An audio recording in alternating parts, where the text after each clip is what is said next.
Do you have no sense of shame at all? Just what do you think you're doing here, Tony? Huh? What's going on, Valerie? I have no idea why you'd suddenly send me such an aggressive text like that. It's my dad's visitation, right?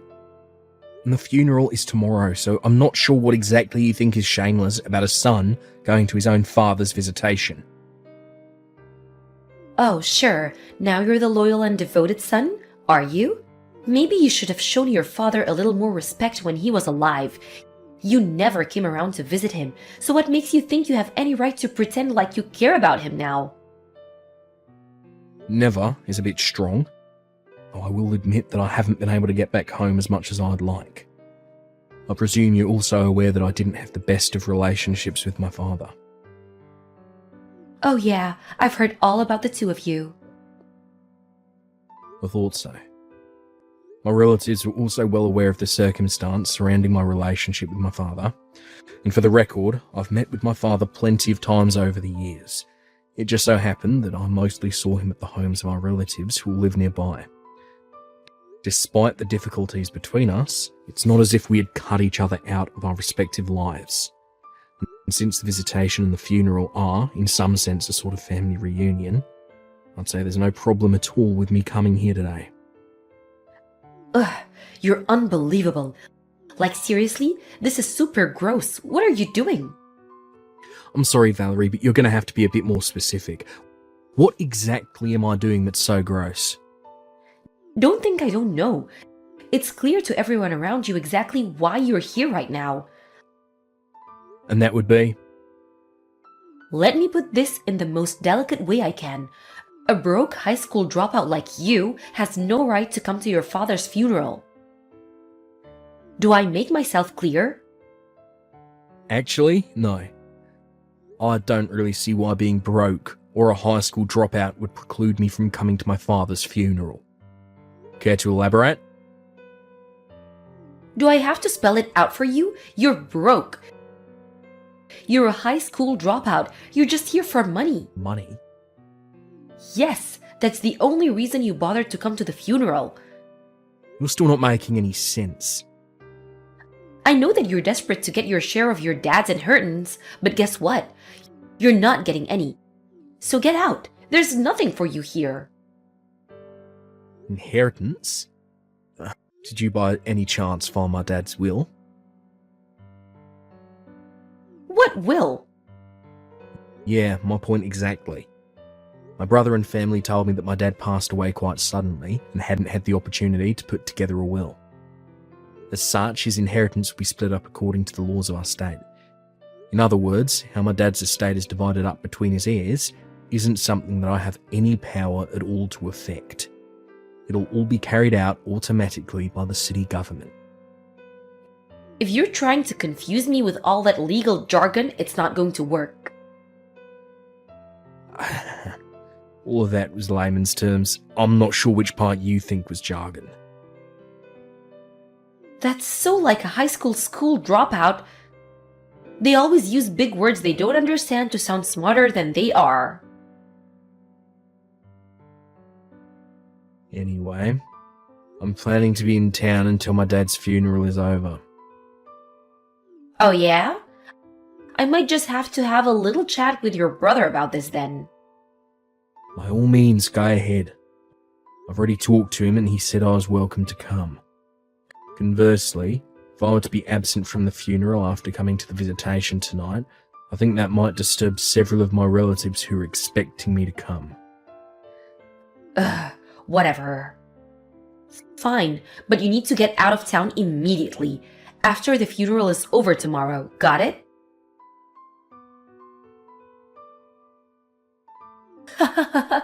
That's what you get? Valerie, would you mind explaining why you just dumped a bucket of water all over me? I may have let you come to the funeral, but a high school dropout has no right to sit in front with the family. You can sit in the back. You seem like you wouldn't be happy no matter where I sat. Well, duh. Besides, the visitation is over, and now the funeral is over, so you've got no more reason to stick around. Hurry up and get out of town like I told you to. As you wish. You can take care of things from here. And don't you ever show your face around here again. Tony, I'm so sorry. Hey, Ellen. Thanks for taking care of the funeral today. It was lovely. Where are you right now? In a hotel across the street from the airport. I was planning to stay the night here, so I already had a reservation. My flight isn't until the morning, so I'm just kind of killing time until then. But what's up? Why are you apologising to me all of a sudden? When I heard what happened, I had to apologise. During the funeral service, I looked around and noticed you weren't in your seat anymore. My wife told me that you'd gotten sick and went to the emergency room, and I completely believed her at first. And then at lunch, I was talking to some of our family about you. And they said that Valerie had dumped a bucket of water on you and kicked you out of the church.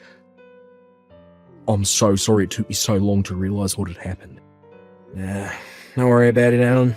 You've got nothing to apologise for. You had more than enough on your plate already with handling all the funeral arrangements. Be that as it may, I still need to take responsibility for what my wife did to you. Again, Tony, I'm so sorry for what happened. Oh, thanks for that, Ellen.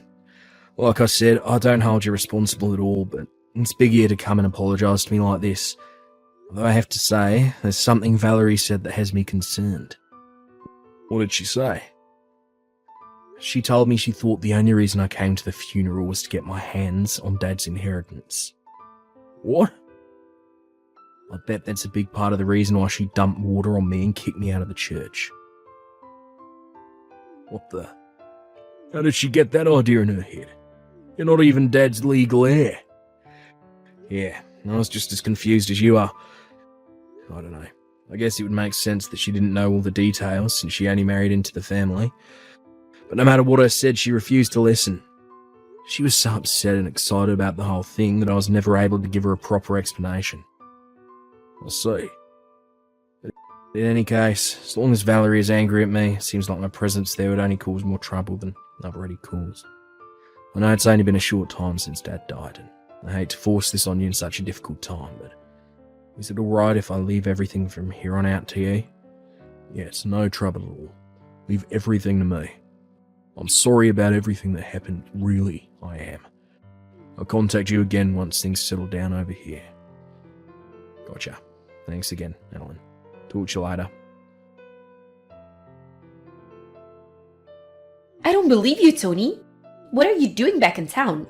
I told you to stay away. Not that it's any of your concern, but I was visiting some old friends of mine.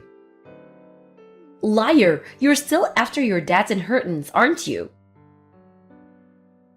I suppose this has something to do with the fact that there's a meeting with the city about Dad's inheritance today. Obviously. Well, I know you have all sorts of things you'd like to say to me right now, but let me save both of us a lot of time. I'm meeting with my friends, and then immediately heading back home. What? Valerie, I was trying to tell you back at my dad's funeral, but you're under a huge misunderstanding. Regardless of what you may think, I'm not actually one of my dad's legal heirs. Wait, you're not? I think you're aware that while I call Alan my brother, we're technically just step-brothers, right? Yeah, I knew that.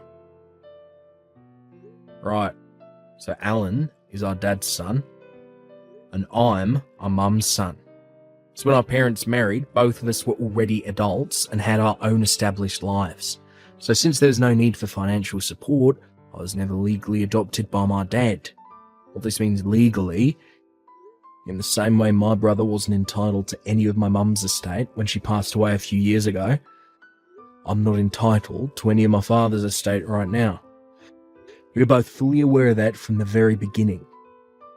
And since I have no rights to receive any of my dad's estate, there's no point in me attending the meeting with the city today. You're not fooling me. You're probably gonna camp out in front of City Hall to beg for money from your brother once the meeting is over. Why would I do a thing like that? I'm not really hurting financially or anything. Liar! I started up a company with a friend of mine 3 years ago. I'm currently serving as vice president of that company. Vice president? Not one to toot my own horn, but our company's doing pretty well. I think it's fair to say that I'm in a pretty high income bracket for people my age. Whoa, that's... really? But how? You dropped out of high school. The only reason you would do that is if you were super dumb. How did someone like you become the vice president of a successful company? I'd say that's a pretty ignorant view of high school dropouts. Excuse me? Sorry, I just got to my friend's house, so I'll be taking my leave here if you don't mind.